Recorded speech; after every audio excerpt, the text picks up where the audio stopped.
Today we're comparing the new Redmi Pad 2 9.7 versus the Galaxy Tab A11 Plus to see how they compare. So let's go ahead and get started. Pricing is somewhat similar between these two at around $250 to $300, but I'll leave a link down below with current pricing and more information. The advantage you get with the Tab A11 Plus is it starts with 128 gigabytes of storage versus only 64 with the Redmi Pad. The version I have is 128 gigabytes of storage, and you can also get 256 for the A11 Plus. You can also use a micro SD card to expand the storage on both of these, which is always nice to have. The display sizes are obviously a little bit different at 9.7 for the Redmi Pad versus 11 inches on the Galaxy Tab, but you've got an IPS display for the Redmi Pad versus TFT on Samsung. And then up to 120 Hz refresh rate for the Redmi Pad versus 90 Hz for the Galaxy Tab. They've got pretty similar screen brightness though, at around 500 nits each. But when you put these two next to each other, the Redmi Pad has a little better viewing angles, better contrast, and darker blacks. Overall, pretty good display quality on both of these, but I would give the slight edge to the Redmi Pad. Now, when it comes to the battery, even though the Redmi Pad is smaller, surprisingly it lasted the same 6.5 hours in my typical battery drain test at 100% screen brightness. And then you've got 18 watt charging for the Redmi Pad versus 25 watts on the Galaxy Tab.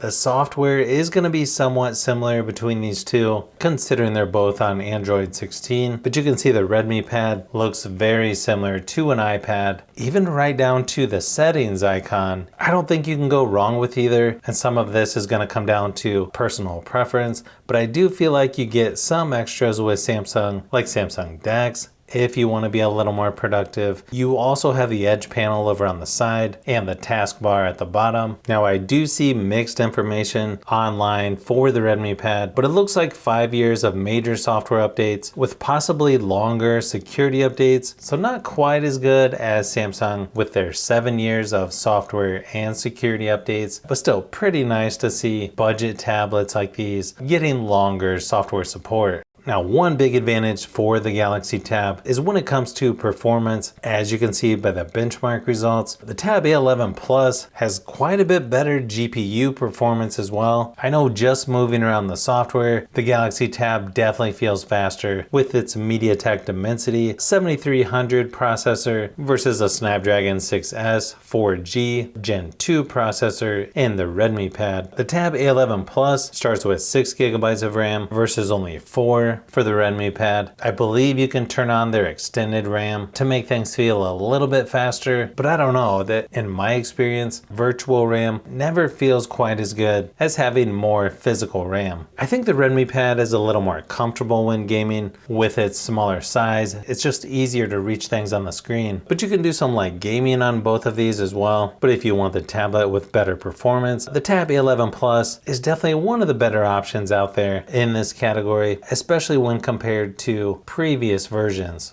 Nice thing is both of these tablets have a headphone jack as well, which you don't really see much anymore. Even Walmart got rid of their headphone jacks on their new budget tablets this year. Another advantage for Samsung is you have a quad speaker setup, which is nice and loud versus only 2 speakers on the Redmi Pad. I think sound quality is pretty good on both of these, but the Galaxy Tab sounds a little louder. Here's a few quick samples of each, just to give you an idea of what they sound like.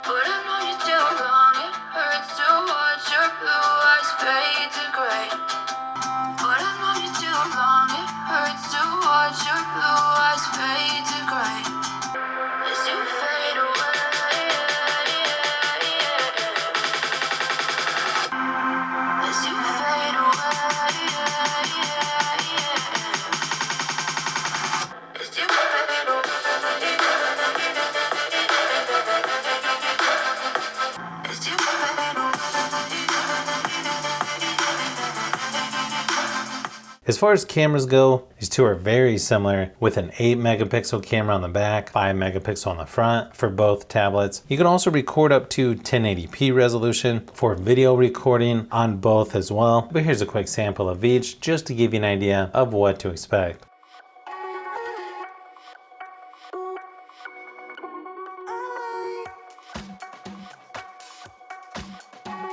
I think camera quality is pretty decent for both of these tablets. If you need to do Zoom meetings or other video conference calls, I still think you'll get better results just using your cell phone. But as you can see, there's several reasons why the Tab A11 Plus is probably going to be the better option for most people. It's got better performance, longer software support, even though the screen quality is a little bit better on the Redmi Pad. I guess if you need a smaller, more portable tablet, I could see some people going for the Redmi Pad.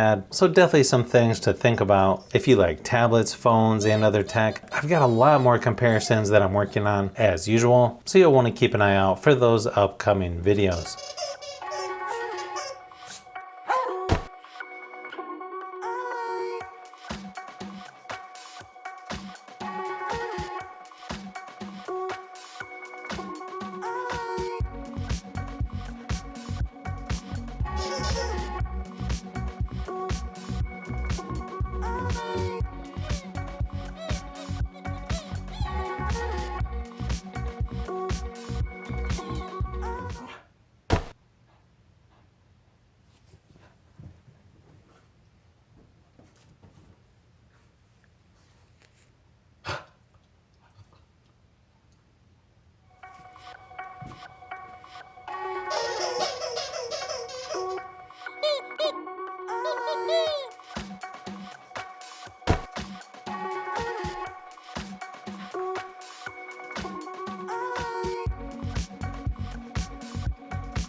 So if you've made it this far into the video, you may want to say thanks by subscribing, and don't forget to give a thumbs up if this video was helpful. This is Brian from Fishbee Productions. Thanks for watching, and I'll see you on the next one.